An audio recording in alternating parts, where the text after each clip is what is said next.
नमस्कार साथियों, गौरव ज्ञान धारा में आप सभी का स्वागत है। जो थंबनेल पे आप कवर देख रहे हो और जो ये पुस्तक है, इसका पहला अध्याय अपन पूरा कर चुके हैं। बहुत तबीयत से 1857 की क्रांति पढ़ी है और मैंने आप लोगों से कल भी कहा था कि कुछ फैक्ट जो इस पुस्तक में भी नहीं है वो मैं आप लोगों को टेलीग्राम पे प्रोवाइड करवा दूंगा। तो गौरव ज्ञान धारा जो टेलीग्राम है अपना, जहाँ पे 3.25 लाख से भी ज्यादा बच्चे जुड़े हुए हैं, वहां पे आपको भी जुड़ जाना है और वो मैंने टेलीग्राम पे डलवा दिया है। ठीक है, तो वो वहां भी डलवाए हैं, इंस्टाग्राम पे भी पोस्ट किए हैं और आप लोगों के लिए यूट्यूब की कम्युनिटी में भी पोस्ट किए हैं, तो उन्हें आप लोगों ने देख लिया होगा। ठीक है, तो ऐसे ही हर चैप्टर से रिलेटेड जो जो चीजें एक्स्ट्रा होगी वो टेलीग्राम पे आप लोगों को साथ साथ प्रोवाइड करवाते रहेंगे, ऐसी ही दमदार पोस्ट बना के, जिससे अपने और कंप्लीशन की तरफ आगे बढ़े। आप लोगों को कोई भी मन में ये नहीं हो कि हमें और सोर्सेज पढ़ने की जरूरत है या नहीं है, कुछ भी आप लोगों के लिए पीछे नहीं रखने वाले हैं।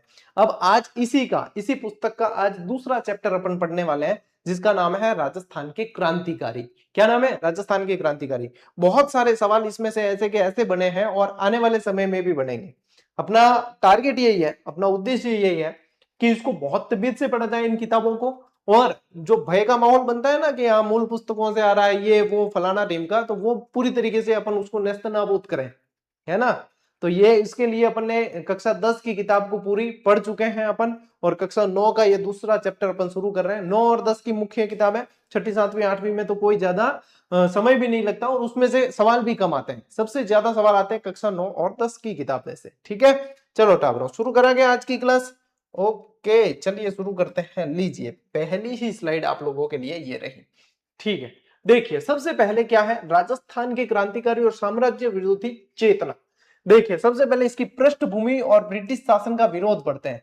ब्रिटिश प्रभाव का उदय हुआ था। देखो, दिल्ली की बादशाहत के विघटित होने के बाद अंग्रेजों को राजस्थान में अपने पांव पसारने का अवसर मिला था, है ना। अंग्रेज क्यों पांव पसार पाए? क्योंकि एक तो मुगल कमजोर पड़ गए, फिर मराठे भी कमजोर पड़े और मराठों से बचने के लिए सहायता मांगने लगे, तो अंग्रेजों को मौका मिला था। राजस्थान में सामंतवाद का सबसे क्रूर और घृणित रूप अंग्रेजों के शासनकाल की ही देन है। ब्रिटिश शासन के आरंभ होने के साथ ही स्थानीय स्तर पर उस शासन का विरोध भी आरंभ हो गया था, कि जैसे ही ब्रिटिश शासन शुरू हुआ, साथ के साथ विरोध भी शुरू हो गया था, क्योंकि अंग्रेज कोई दूध के धुले हुए नहीं थे। अंग्रेज तो अपने स्वार्थ लेकर आए थे, और अंग्रेजों ने अत्याचार नहीं किया होता तो इनको भगाने क्यों पड़ते यहाँ से, है ना। तो ये चीज आपको पता है, ब्रिटिश शासन के साथ साथ ही स्थानीय विरोध भी यहाँ पे शुरू हो गया था। ठीक है, साम्राज्य विरोधी कविताएं भी जो है काफी देखने को मिली, जैसे आछो गोरा हट जा राज भरतपुर रे गोरा हट जा भरतपुर गढ़ बांको किलो रे गोरा हट जा। भरतपुर गढ़ के बारे में बताया कि बांको किलो इसको कोई जीत नहीं सका है, तो इसके जो है अंग्रेजों को यहाँ से भगाने के लिए। अब भगाने के लिए क्यों?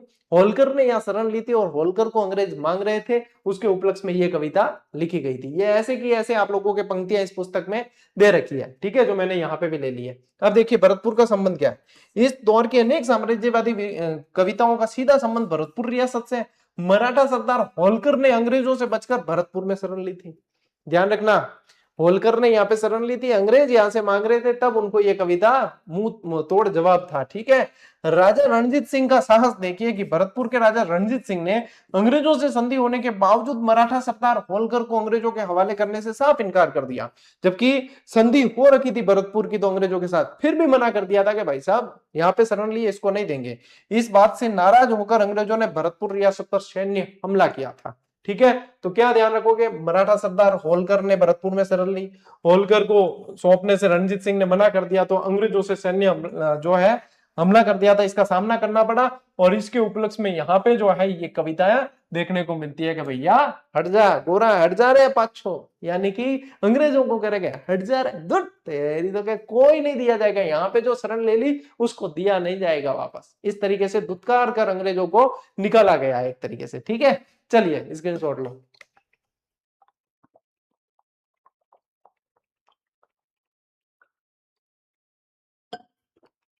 देखिए इसके बाद में इसी पुस्तक के अंदर ये जो मैंने आप लोगों को पहली स्लाइड में बता दिया, पढ़ा दिया, उसके बाद में कवि बाकीदास के बारे में दे रखा है। बाकीदास के बारे में डिटेल भी दी है और बाकीदास की कुछ पंक्तियां भी दी है। ठीक है, तो यहाँ पे देखो कवि राजा बांकीदास का परिचय, राजकवि और काव्य गुरु कवि राजा बांकीदास। सबसे पहला प्रश्न ये आता है कि ये किसके दरबारी कवि थे, तो ये जोधपुर के मान सिंह जी के दरबारी कवि थे। जोधपुर के मान सिंह जी वही है जो नाथ संप्रदाय के अंदर दीक्षित थे, है ना, आयस नाथ देव से इन्होंने शिक्षा ली थी। तो ये इनके राजकवि और काव्य गुरु भी थे, ध्यान रखना, मोस्ट इंपॉर्टेंट प्रश्न आ गया यहां से। इनकी ग्रंथावली नागरी प्रचारणी सभा द्वारा 3 खंडों में प्रकाशित हो चुकी है, ये मोस्ट इंपॉर्टेंट। और दूसरा प्रश्न कि बांकीदास जी की ग्रंथावली जो है किससे प्रकाशित हुई है, तो नागरी प्रचारणी सभा द्वारा 3 खंडों में। ये भी पूछ सकते हैं कितने खंड में, एक एक लाइन से प्रश्न है भैया, आप इग्नोर नहीं कर सकते, आप जो है यहां से इनको मतलब ध्यान देना ही पड़ेगा आप लोगों को, ठीक है। अब इस स्लाइड में हो सकता है कि नीचे वाले जो लिखे हुए हैं यहाँ पे कुछ विद्यार्थी कहेंगे कि गुरुजी दिख नहीं रहा, तो इस स्लाइड के लिए स्पेशली निवेदन है कि आप चैट बॉक्स को नहीं देखें, कमेंट करने नहीं बता रहे हैं, और मोबाइल की स्क्रीन को आड़ी करके थोड़ा सी देर एचडी पे ले लीजिए। ये वाले थोड़े से छोटे हैं फॉन्ट्स, लेकिन वो इसका ही भावार्थ है, इसलिए यहीं पे लिया है मैंने, नहीं तो मैं नेक्स्ट स्लाइड पे ले सकता था, ठीक है। तो ये ध्यान रखें। अब देखिए ऐतिहासिक बातें, इनके लिखित तथा संकलित की हुई राजस्थानी भाषा में कुल 2700 ऐतिहासिक बातें उपलब्ध है। विभिन्न भाषाओं की गहरी जानकारी के साथ साथ इन इतिहास की भी बहुत अच्छी जानकारी थी। तो ये भी पूछ सकते हैं कितनी, 2700 ऐतिहासिक बातें, कितनी, 2700, 3 खंड नागरी प्रचारणी सभा, 2700 बातें, ये ध्यान रखना है। और इनका निधन 1833 के अंदर हो गया था, कब हुआ था, 1833 में, ठीक है। अब देखिए भरतपुर के प्रतिरोध से संबंधित कवि राजा बांकीदास की भी जो है कुछ पंक्तियां हैं। क्या पंक्तियां हैं, उत्तरण विलायत किलकत्ता कानपुर आविया, ममोई लंक मद्रास मेला, यलम दूर वहन अंग्रेज वाटन चला, भरतपुर ऊपर हुआ मेला। अब ये उस समय लिखा है, अब डायरेक्ट आप लोगों को ये चीज समझ में नहीं आ सकती, ये क्रांतिकारी रचनाएं हैं, लेकिन इसका यहाँ पे विस्तार किया गया है। देखिए सबसे पहली चीज साम्राज्य विस्तार, यानी विलायत यानी ब्रिटेन से आकर अंग्रेजों ने अपने इल्म यानी कि ज्ञान बुद्धि और चालाकी के बल पर भारत के प्रमुख केंद्रों पर अधिकार कर लिया। तो उत्तरण विलायत किलकत्ता कानपुर आ गया, ठीक है। और यहाँ पे ये देखो, यहाँ यलम दूरवाहन अंग्रेज वाटन चला। फिर देखिए अंग्रेजों ने कूटनीति से कलकत्ता कानपुर और बंबई मद्रास तक अपना पूर्ण नियंत्रण स्थापित कर लिया। इन पंक्तियों का ही भावार्थ है ये, ठीक है। फिर भरतपुर पे चढ़े, इन सभी क्षेत्रों को अपने अधीन करने के बाद अब वे अदम्य साहस के दम पर भरतपुर पर चढ़ाए। और देश का नाम क्या, भारत खंड। कवि ने स्पष्ट किया है कि ये सभी नगर जो है ये जिस विशाल देश में स्थित है उसका नाम भरत खंड है। तो ये जो है ये इन 4 पंक्तियों का यहाँ पे भावार्थ भी साथ साथ में मैंने आप लोगों को बता दिया कि ये इनका भावार्थ था, ठीक है, कि ये इनका अर्थ है, ठीक। अब आप स्क्रीनशॉट ले सकते हो, हालांकि दिख रहा है फॉन्ट्स अच्छी तरीके से, दिक्कत नहीं है, पर फिर भी आप सीधा मोबाइल करके देखोगे तो हो सकता है समस्या हो। चलिए अब देखिए, अब बड़े हो गए फॉन्ट्स, है ना, तो वो वहां पे ये था, इसलिए मैंने आप लोगों को पहले बता दिया। देखिए कविता में उल्लास का स्वर है क्योंकि अंग्रेज आक्रमणकारी विजय न हुए। तो गीत की 2 मजेदार पंक्तियां और देखिए, थया बलहीन लश्कर फिरंग थान रा, चिड़ इंग्लॉन रा इलम चलिया।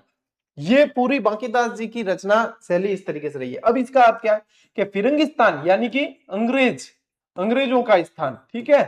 फिरंगिस्तान किसका है, अंग्रेजों का। फिरंगिस्तान का लश्कर जो है बलहीन हो गया था, थया बलहीन लश्कर फिरंगिस्तान रहा, ठीक है, बलहीन हो गया था।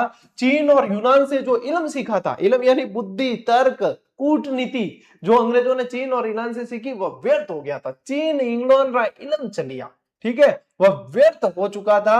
और भारत के सामंत, यहां कर देना भारत के सामंत, ये थोड़ा सा चलिए मैं हाथों हाथ ही करवा देता हूं आप लोगों को। यहां पे आप क्या करें, टाइपिंग मिस्टेक है भैया, यहां पे करेंगे आप भारत के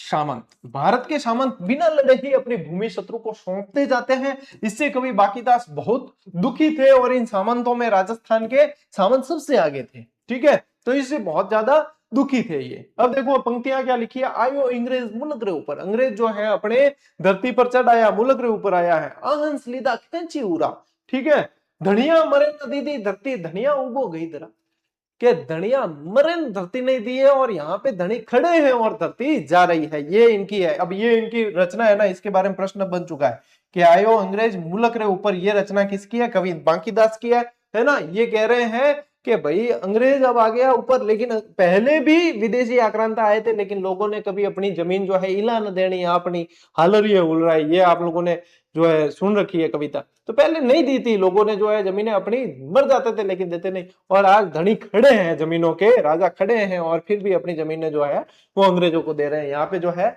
यहाँ राजाओं को संबोधित करते हुए ये पंक्तियां लिखी है। लो स्क्रीनशॉट। गीत के अंत में कवि राजा ने कायरता दिखाने वाले राजाओं के नाम लेकर निम्नलिखित पंक्तियां लिखी है। अब उनके नाम लेके लिखी है कि पूर्व जोधान उदयपुर जयपुर ये धारा खूटा परियाण, आके गई आवसी आके बाके आसल किया मखान। क्या कहते हैं यहाँ पे, ये देखो इन पंक्तियों का अर्थ समझते हैं कि गौरव का नाश जोधपुर यानी कि जोधान यानी जोधपुर, उदयपुर, जयपुर आदि प्रमुख रियासतों के शासकों ने अंग्रेजों की अधीनता स्वीकार करके गौरव का पूरी तरह नाश कर दिया। ठीक है, और देश को गुलाम होना था और वह हो गया, जब आजाद होना होगा तब हो जाएगा, तुम्हारे किए बिना अब कुछ नहीं होने वाला, क्योंकि तुमने तो अपनी जमीन यहां से दे दी है, तुम तो अंग्रेजों के पक्ष में चले गए हो। सच्चाई का प्रकटीकरण कैसे करते हैं, कवि बांकीदास ने इस कड़वी और सच्ची बात को पूरी सच्चाई के तरीके से समाज के सामने प्रकट किया है। और अंग्रेजों से सहायक संधि करके केवल अपनी गद्दी बचाए रखने वाले ये सामंत वास्तव में स्वाधीन नहीं है, यह तथ्य कवि बांकीदास के सामने पूरी तरह से स्पष्ट है। ठीक है, यह तथ्य, तो ये जो है इन पंक्तियों का मतलब ये है। ठीक है, और इन विपरीत परिस्थितियों के बावजूद कवि बांकीदास के मन में यह आशा अवश्य है कि आगे चलकर स्थिति निश्चित रूप से बदलेगी। अब देखो प्रश्न कैसे बनेंगे कॉम्पिटिटिव एग्जाम। अब ऐसे लग रहा है जैसे अपने स्कूल में जो है गद्य और पद्य वाली चीजें समझ रहे हैं, तो यहाँ पे मैं आप लोगों को बता दूं प्रश्न कैसे बनेंगे। प्रश्न यहाँ से जो जो चीजें आ रही है, अब मान लीजिए देकर जो है एक ये पंक्तियां दे दी या डायरेक्ट भी दे दिया प्रश्न कि बांकीदास ने इनमें से किन किन रियासतों के राजाओं को ललकारा था या उनको संबोधित करते हुए कहा, तो फिर यहाँ पे आप लोगों की ये काम की चीज आ जाती है कि जोधपुर, उदयपुर, जयपुर ये जो है इनका जिक्र हुआ था। तो इस तरीके से ध्यान रखना है। अब कौन से जो है क्षेत्र के ऊपर अंग्रेजों के आने से संबंधित बात की, या जो अंग्रेज वहां पे हमला करेंगे, ये इससे संबंधित पंक्तियां लिखी, तो भरतपुर जैसे किया गया। तो यहाँ ज्यादा रटने की आवश्यकता नहीं है, यहाँ पे सिर्फ एक बार नजरों बार भी आपने चीज निकाल दी ना, तो बस इस चैप्टर को रटना मत। आप इस चैप्टर को रटना मत। आज तो ये इस तरीके से क्लास चलेगी, कल जो है बहुत सारे चैप्टर क्रांतिकारी अलग अलग, आज भी ये स्टार्ट में ये चीज है, फिर आगे जो है अपने व्यक्तित्व की तरह क्लास चलने वाली है। ठीक है, स्टार्ट में यही चीज है, तो अपन स्किप नहीं करना चाहते, तो इसलिए इस तरीके से चलेगी।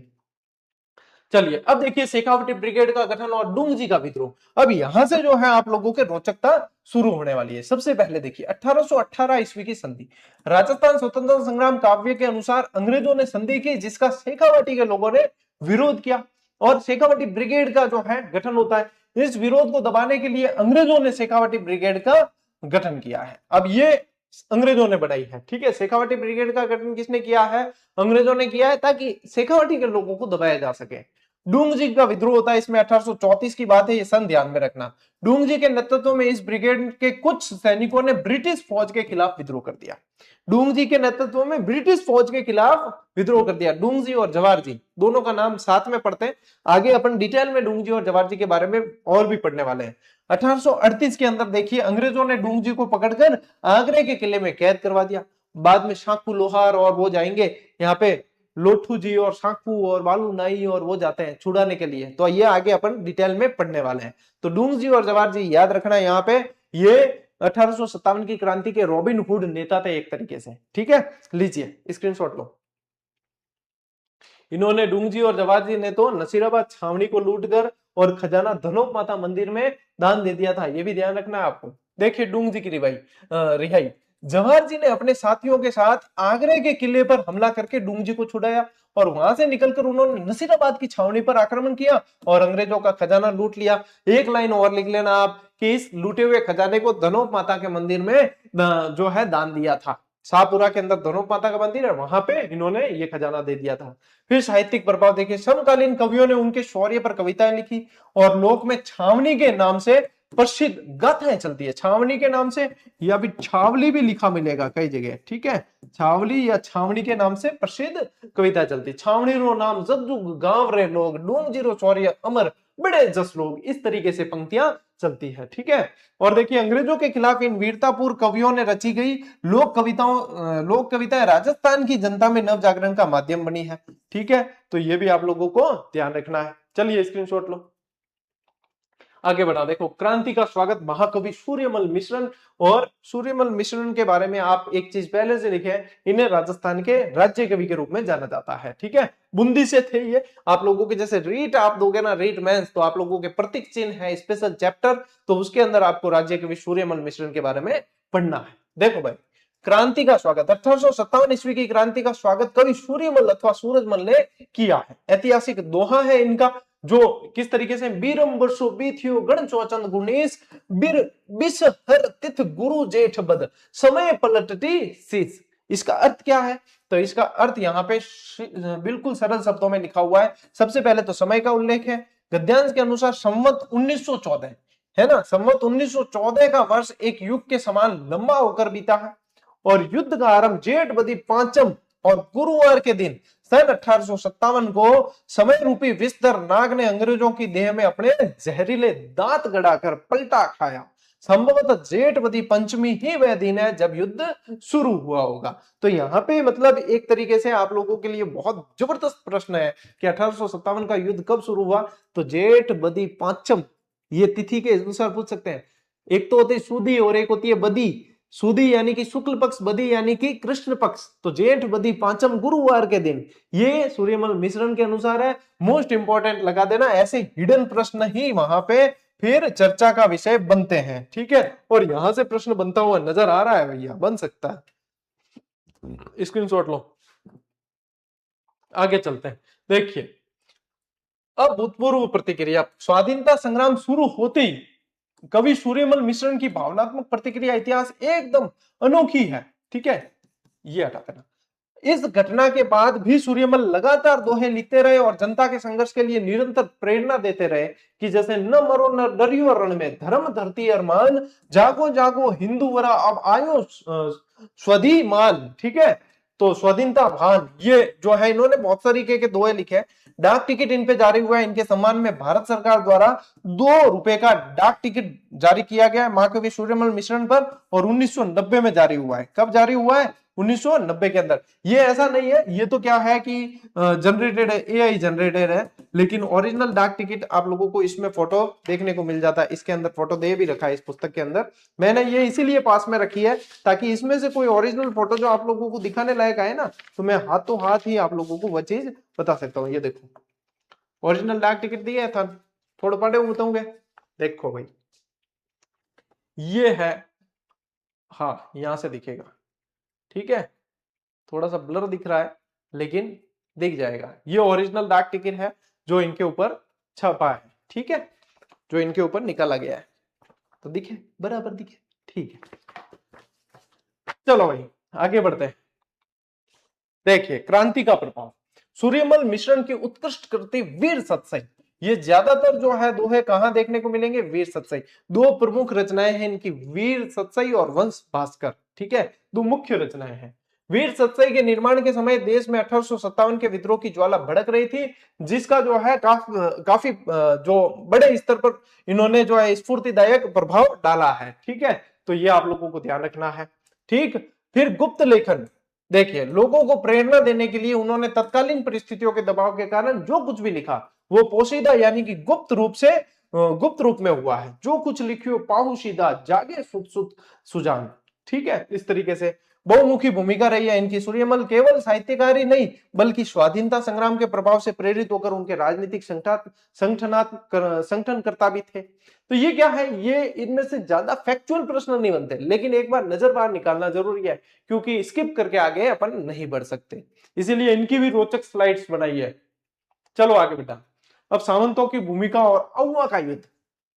सन 57 यानी 1857 संग्राम में बड़े सामंतों ने आमतौर से अंग्रेजों का साथ दिया, जबकि छोटे सामंतों ने जो है क्रांतिकारियों का साथ दिया। ये अपन ने 1857 की क्रांति में स्पेशली पढ़ा है, ठीक है।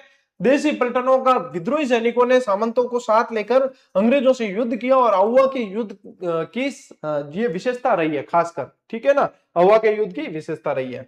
गीत की पंक्तियां यहाँ पे भी है, वणिया वाली गोचर माए कालो गो दरियो गो, राजा जी रे भेजो तो फिरंगी लड़ियो, ओ काली टोपी रो है ओ काली टोपी रो, फिरंगी फैलाव की दो ओ काली टोपी रो। तो ये तो मैंने तो ऐसे ही पढ़ा है, लेकिन ये गीत है। जैसे यहाँ पे देखो पीछे जो तुकबंदी मिल रही है, तो गीत के रूप में इसे गाया जाता है। अब इसका अर्थ क्या है, क्या हुए की धरती पर फिरंगी यानी अंग्रेज आतंक है, जिसे खदेड़ने के लिए गांव की गोचर भूमि में काले सिपाही डटे हुए हैं, काली टोपी वाले सिपाही डटे हुए हैं। फिरंगियों का पक्ष लेकर खुद का राजा भी उनके साथ चढ़ाया, यानी कि जोधपुर का जो राजा था वो भी उनके साथ में होकर आया है। और गोरी देह वाला यह फिरंगी निरंतर अपना फैलाव करता जा रहा है। गोरी देह वाला फिरंगी है और काले अपन कौन, काले अपन है, लेकिन काली टोपी वाले सैनिक कौन है, ये इनके फिरंगियों के हैं। तो ये है चेलावास का युद्ध क्या कहलाता था, काले गोरे का युद्ध कहलाता था। लो भाई स्क्रीनशॉट। कवि गिरवरदान की रचनाएं और आउवा का संघर्ष। अब इन्होंने देखो 3 छप्पे, कवि गिरवरदान ने आउवा के युद्ध पर 3 छप्पे काव्य लिखे हैं, ठीक है। पहली पंक्ति इनकी देखिए, बरती 14 बरस बड़े इलबेद आपदाएं। यह पंक्ति सन 1857 में धरती पर हुई उथल पुथल की ओर संकेत करती है कि 1857 में बहुत जबरदस्त यहाँ पे जो है ये सब चीजें देखने को मिल रही थी, तो इनके बारे में इन्होंने उल्लेख किया है। फिर देखिए अंतिम पंक्ति ऐसे की ऐसे दे रखी है आप लोगों के, इस किताब में भी ऐसे ही दे रखा है, पहली पंक्ति अंतिम पंक्ति। अंतिम पंक्ति, आजाद हिंद करवा उमंग निडर आउवा नाथ रहे, ठीक है। कवि ने बड़ी सूझबूझ दिखाते हुए आउवा के इस स्वाधीनता संघर्ष को सीधे पूरे भारत की आजादी की लड़ाई से जोड़कर देखा है कि आउवा की लड़ाई को सीधे भारत की आजादी से लड़के जोड़ के देखा, तो आजाद हिंद करवा उमंग निडर आउवा नाथ रहे, कि हिंद को आजाद करने के लिए, हिंदुस्तान को आजाद करने के लिए निडर आउवा के नाथ यानी कि आउवा के राजा जो है वो निडर होके आगे आ चुके हैं। तो इन्होंने सीधा जोड़ा है भारत की जीत से संबंधित, ठीक है, कवि गिरवरदान ने। लीजिए स्क्रीनशॉट। तो ये कवियों के नाम भी डायरेक्ट भी पूछे जा सकते हैं आप लोगों को। चलो भाई, स्वदेशी आंदोलन, सशस्त्र क्रांति और जन आंदोलन। देखिए बंग भंग यानी बंगाल विभाजन के बाद स्वदेशी आंदोलन ने जोर पकड़ा था, जिसके साथ ही देश में सशस्त्र क्रांति के प्रयास भी शुरू हो गए। 1805 के बाद की बात थी ये। राजस्थान में क्या विशेषता थी, सशस्त्र क्रांति के ये प्रयास राजस्थान में भी हुए, जिनकी सबसे बड़ी विशेषता यह थी कि वे शुरुआत से ही समाज सुधार और शिक्षा प्रचार के कार्यों से जुड़े थे। क्रांतिकारियों ने धीरे धीरे किसानों को अपना मुख्य आधार बनाया और इन प्रयासों को एक बड़े जन आंदोलन का रूप दे दिया था। और इन आंदोलनों का भौगोलिक क्षेत्र सीमित था, फिर भी इन्होंने पूरे देश के सामने देशभक्ति की एक बेहतरीन मिसाल पेश कर दी थी, ठीक है। तो ये क्या है, ये आप लोगों के कंसेप्चुअल जो प्रश्न बनते हैं उनमें इस तरीके के फैक्ट डाले जा सकते हैं, ठीक है। लीजिए स्क्रीनशॉट। अब डूंगजी जवाहर जी का परिचय, यहां से क्लास इंटरेस्टिंग होने वाली और भी, क्योंकि अब एक तरीके से व्यक्तित्व अपन पढ़ने वाले हैं, ठीक है। अभी तक कंसेप्चुअल चीजें ज्यादा थी। अब देखिए डूंगजी और जवाहर जी परिचय। सबसे पहले 1857 के स्वतंत्रता संग्राम में सीकर क्षेत्र के काका भतीजा डूंगजी और जवाहर जी, संबंध भी पूछा जा सकता है। डूंगजी पहले शेखावटी ब्रिगेड के रिसालेदार थे। डूंगजी शेखावटी ब्रिगेड का जब गठन किया गया अंग्रेजों द्वारा, तो उसके अंदर ये रिसालेदार थे, लेकिन इन्होंने ही वहां पे बगावत कर दी थी अंग्रेजों के खिलाफ, इसलिए डूंगजी को पकड़ के आगरा जेल में डाल दिया था, ठीक है। बाद में नौकरी छोड़कर धनी लोगों से देश की आजादी के लिए धन मांगने लगे और धन न मिलने पर डाका डालते। जिनके पास पैसे थे उनसे ही धन मांगते, नहीं मिलते तो डाका डालते। तो ये एक तरीके से रॉबिन हुड की छवि थी, अमीरों को लूटकर गरीबों को देना है कि क्रांतिकारियों को देना है, ठीक है। देखिए जल कल्याण, इस धन से वे निर्धन व्यक्तियों की सहायता करते थे और उन्होंने साथियों की मदद से कई बार अंग्रेज छावनियों को भी लूटा है। देखो निर्धनों की सहायता कर रहे हैं, ठीक है, अंग्रेज छावनियों को लूट रहे हैं। फिर डूंगजी के साले बहरू सिंह ने उन्हें भोजन पर बुलाकर अत्यधिक शराब पिला दी और अंग्रेजों से पकड़वा दिया, जिसके बाद उन्हें आगरा के दुर्ग में बंद किया गया। गद्दार सब जगह हुए हैं, ठीक है, गद्दार सब जगह हुए हैं। तो यहां पे तो साले ने ही गद्दारी कर दी। तो इनके साले का नाम क्या था, बहरू सिंह, उसने गद्दारी की और डूंगजी को पकड़वा दिया। फिर देखिए डूंगजी की पत्नी की फटकार से जवाहर जी ने उन्हें छुड़ाने की प्रतिज्ञा की और कहा जाता है कि लोटिया जाट और करना मीणा अपनी वीरता और बुद्धिमत्ता से डूंगजी को छुड़ाकर ले आए थे। एक तो लोटिया जाट और करना मीणा, ये बहुत इंपॉर्टेंट है, ये पूछे जाते हैं। इन्होंने जवाहर जी का साथ दिया और अपनी बुद्धिमत्ता से ये आगरे के किले से डूंगजी को छुड़ाकर ले आए थे, ठीक है। चलिए स्क्रीनशॉट लो। चलो टावरो देखो, अंग्रेजी फौज का घेराव, शरण और डूंगजी का अंत। गढ़सीसर का घेराव करते हैं। गढ़सीसर कहाँ है? अब यहाँ पे जो है बीकानेर के पास गढ़सीसर दिया। गढ़सीसर उस समय, वैसे अभी कहां पड़ती है गढ़सीसर? गढ़सीसर पड़ती है जैसलमेर के अंदर। यहाँ पे बीकानेर के पास दे रखा है आपके किताब में, लेकिन एक्चुअल में कहाँ है? बीकानेर के पास ही पड़ता है जैसलमेर भी, तो आपको ये समझ लेना है। अंग्रेजी फौज ने बीकानेर और जोधपुर राज्य की फौजों के साथ मिलकर डूंगजी जवाजी को घेर लिया था। कहां घेरा पूछ सकते हैं तो गढ़सीसर के पास। ये पूरी स्लाइड मोस्ट इंपॉर्टेंट है, यहां से यूनिक प्रश्न बनेंगे। जवाहर जी को शरण देखिए, जवाहर जी भागकर बीकानेर रियासत के खैर खट्टा स्थान पर पहुंचे और महाराजा रतन सिंह ने उन्हें शरण दी है। कहां पे पहुंचे? खैर खट्टा, ठीक है। और ये देखिए, ये मोस्ट इंपॉर्टेंट हो गया ना, मोस्ट इंपॉर्टेंट। खैर खट्टा पहुंचते हैं और शरण किसने दी है? महाराजा रतन सिंह ने। ये हो गए आप लोगों के बहुत जबरदस्त प्रश्न यहां से बन सकता है। डूंगजी की दोबारा गिरफ्तारी होती है। डूंगजी जैसलमेर के गिरदना की काकी मेड़ी पहुंचे। कहां पे पहुंचते हैं? जैसलमेर के अंदर काकी मेड़ी पहुंचते हैं और वहां जोधपुर की सेना ने उन्हें छल पूर्वक कैद करके अंग्रेजों को सौंप दिया। तो खैर खट्टा में तो पहुंचे थे तो महाराजा रतन सिंह ने उनको प्रेम पूर्वक शरण दी थी, लेकिन काकी मेड़ी पहुंचते हैं तब जो है छल पूर्वक इन्हें गिरफ्तार कर लिया जाता है। डूंगजी को दूसरी बार गिरफ्तार होते हैं। अब इससे क्या हुआ? लोगों में असंतोष की ज्वाला भड़क उठी, जिसके कारण अंग्रेजों ने डूंगजी को वापस जोधपुर राज्य की सेना को सौंप दिया। अंततः जोधपुर के दुर्ग में ही डूंगजी का निधन हो गया। जोधपुर के दुर्ग में ही अंत में इनका निधन हो जाता है, ठीक है। तो ये प्रश्न भाई साहब बनते हैं आप लोगों के अपने आरबीएससी वस्तुनिष्ठ पुस्तक में भी, ये सारी जो चीजें दी है स्पेशल प्रश्न बना बना के, ताकि आप लोग अच्छे से याद करो इन्हें। चलो स्क्रीनशॉट लो। अब देखिए लोठू जी निठरवाल, लोठू जी निठरवाल ऐसे करना, ठीक है। निठरवाल और सीकर के अंदर है। 1804 से 1855 का टाइम पीरियड इनका। यहाँ पे जो है ये थोड़े सी लोठू जी निठरवाल। लोठू जी निठरवाल का जन्म जाट परिवार में 1804 ईस्वी में होता है और यहां से वे वहां के ठाकुर से अनबन होने के कारण अपनी बहन के पास बठोट में आ गए, जहां इनका संपर्क डूंगजी और जवारजी से होता है। कहां पे? बठोट के अंदर डूंगजी जवारजी से संपर्क होता है। ये रिंगस है, ये क्या लिखा हुआ है? ये रिंगस है, ये रिंगस, ठीक है। और वहां से जो है इनका संपर्क डूंगजी जवारजी से होता है। जब डूंगजी को अंग्रेजों ने गिरफ्तार करके आगरा की जेल में बंद किया तो लोठू जी, बालू नाई, साखू लोहार और करना मीणा, कौन कौन? लोठू जी निटरवाल है, बालू नाई है, साखू लोहार है और करना मीणा, इनके साथ मिलकर डूंगजी को आगरा से रिहा करवाने की योजना बनाई और अंग्रेजों को चकमा देने के लिए अपने साथियों के साथ एक बारात के रूप में आगरा पहुंचे थे। एक बारात के रूप में पहुंचे थे। कितना बिल्कुल सिनेमैटिक तरीके से छुड़ाया इनको और अदम्य साहस का परिचय देते हुए डूंगजी को रिहा करवा के लाए। इसके बाद लोठू जी, डूंगजी, जवारजी के साथ अंग्रेज विरोधी गतिविधियों को अंजाम देते रहे और 1855 के अंदर इनकी मृत्यु हो जाती है, ठीक है।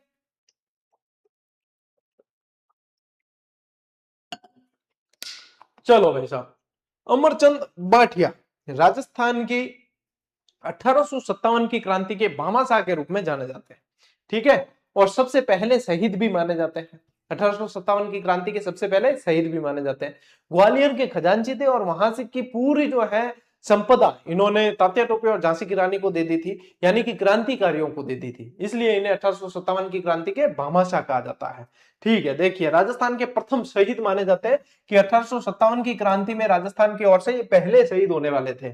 सबसे पहले देखो, अमरचंद बाठिया देश के प्रथम स्वतंत्रता संग्राम में ब्रिटिश सत्ता द्वारा फांसी पर लटकाए जाने वाले राजस्थान के प्रथम व्यक्ति थे, ठीक है। ये मोस्ट इंपॉर्टेंट है। मूल रूप से ये बीकानेर के थे लेकिन ग्वालियर के खजांची थे, ठीक है।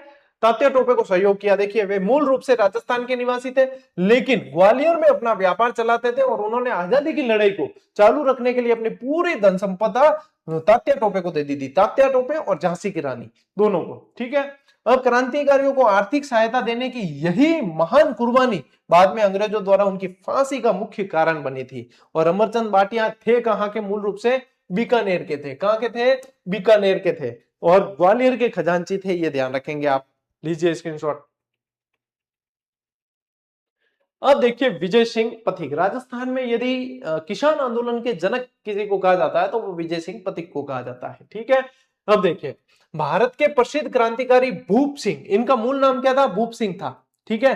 बुलंदशहर के ये मूल निवासी थे जिनको बाद में विजय सिंह पथिक के नाम से जाना गया। इनका जन्म 1882 में गुठावली, जो जिला बुलंदशहर उत्तर प्रदेश में हुआ था। गुठावली जगह का नाम है, गांव गुठावली है और बुलंदशहर के अंदर इनका जन्म होता है। लेकिन कर्म भूमि राजस्थान रही है। बिजोलिया किसान आंदोलन को आगे बढ़ाने का काम इन्होंने किया था। अब देखिए ये वीर भारत सभा, क्या ध्यान रखोगे? वीर भारत सभा और राजस्थान सेवा संघ, वीर भारत सभा और राजस्थान सेवा संघ के संस्थापक रहे हैं और संपूर्ण भारत में किसान आंदोलन के जनक और चोटी के क्रांतिकारी रहे, जिनका गहरा संबंध बिजोलिया किसान आंदोलन से था। तो किसान आंदोलन के जनक है, वीर भारत सभा के जनक है, ठीक है, और यहाँ पे बिजोलिया किसान आंदोलन को आगे ले जाने का काम इन्होंने किया। इन्होंने अजमेर में सशस्त्र क्रांति की क्रियाविधि करने तथा देश के क्रांतिकारियों की भर्ती और प्रशिक्षण के अंदर महत्वपूर्ण भूमिका निभाई है, ठीक है, तो ये ध्यान रखना है।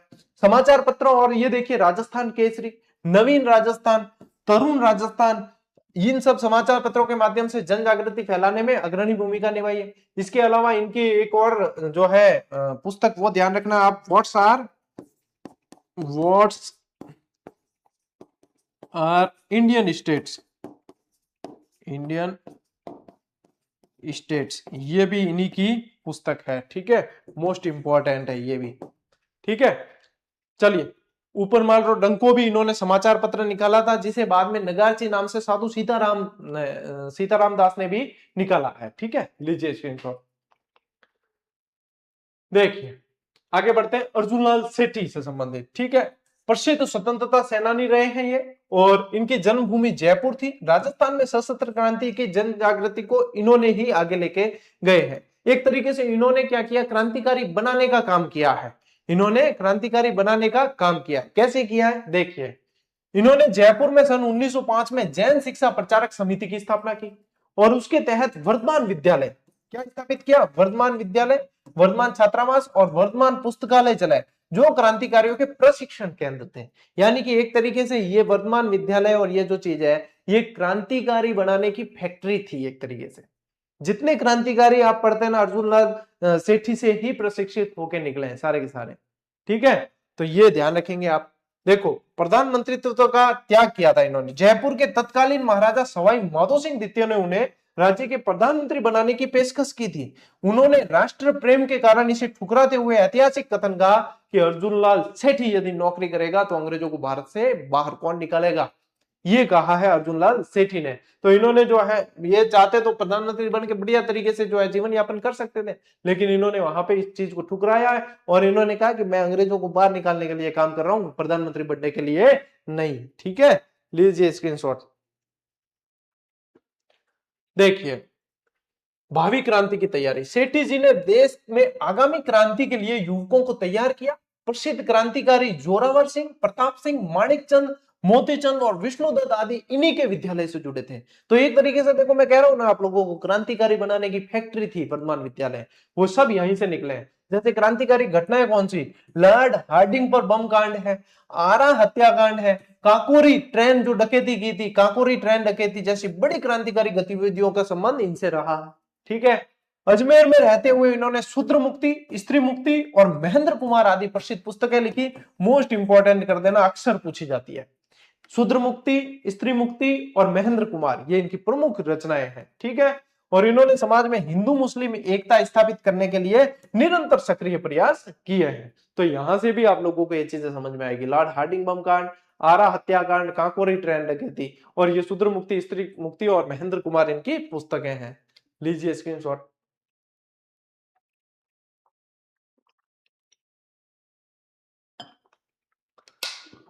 और इसी के साथ अपनी ये क्लास आज यहां संपन्न होती है।